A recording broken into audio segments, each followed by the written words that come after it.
मान्यवर, अभी जब नेता सदन बोल रहे थे तो उन्होंने कहा कि ये जो संकट है, विपत्ति का काल है, इस काल में विपक्ष हमारा साथ नहीं, ये विपत्ति आ पड़ी है। लेकिन मैं आपके माध्यम से सरकार से पूछना चाहता हूं, ये विपत्ति आई हुई कैसे है? मान्यवर, ये विपत्ति लाई हुई विपत्ति है, ये लाया हुआ संकट है, आया हुआ संकट नहीं मान्यवर। ये लाया हुआ संकट कैसे है? देश की जनता को नहीं पता था मान्यवर, आपको भी नहीं पता था, हमको भी नहीं पता था, लेकिन आदरणीय प्रधानमंत्री जी को पता था कि जो हार्मोज का समुद्री मार्ग है, वहां से भारत की जरूरत का 60% कच्चा तेल आता है मान्यवर, और 50% भारत के जरूरत की गैस आती है। तो मैं आपके माध्यम से पूछना चाहता हूं कि जब वो हार्मोज का समुद्री मार्ग 60% से ज्यादा ईरान के रास्ते में आता है, ईरान के कब्जे में आता है, तो ईरान से तू कौन मैं खामखा जबरदस्ती झगड़ा करने की आपको जरूरत क्या थी? इसलिए आपने जानबूझकर देश को संकट में डाला है। ये संकट आया हुआ संकट नहीं है, ये लाया हुआ संकट है,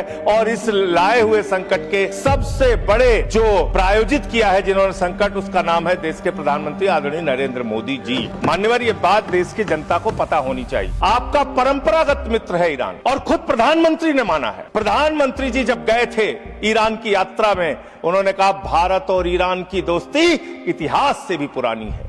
ये प्रधानमंत्री के वक्तव्य हैं। उन्होंने खामेनेई जी को कुरान की पांडुलिपि भेंट की थी 7वीं शताब्दी की मान्यवर। उन्होंने चाबार पोर्ट का समझौता किया था, जिसका बखान प्रधानमंत्री ने खूब किया कि भारत का व्यापार बढ़ जाएगा। 2019 तक भारत को ईरान से सस्ता तेल मिलता था, रुपए में तेल मिलता था, गैस मिलती थी, हमारा मित्रतापूर्ण संबंध था उनसे। लेकिन भारत के प्रधानमंत्री खामेनेई की मौत पे खामोश रहते हैं। 160 स्कूली बच्चे मार दिए जाते हैं, खामोश रहते हैं। और इतना ही नहीं मान्यवर, ईरानी नौसेना को हमने अपने युद्धाभ्यास में बुलाया, और जब वो नौसेना का जहाज वापस जा रहा था, 100 नौसैनिक मार दिए गए ईरान के, अमेरिका के द्वारा। प्रधानमंत्री खामोश, हमारे मेहमान मारे गए, एक शोक संवेदना के शब्द हमने नहीं बोले। आपने जो तेल और जो ऐसे समय में 60 रुपए घरेलू गैस का दाम और 115 रुपए कमर्शियल सिलेंडर का दाम आपने बढ़ाने का काम किया। तो पूरे देश में एक हाहाकार की स्थिति है। इसको नियंत्रित करने के लिए झूठ बोलने के बजाय सच्चाई को स्वीकार कीजिए।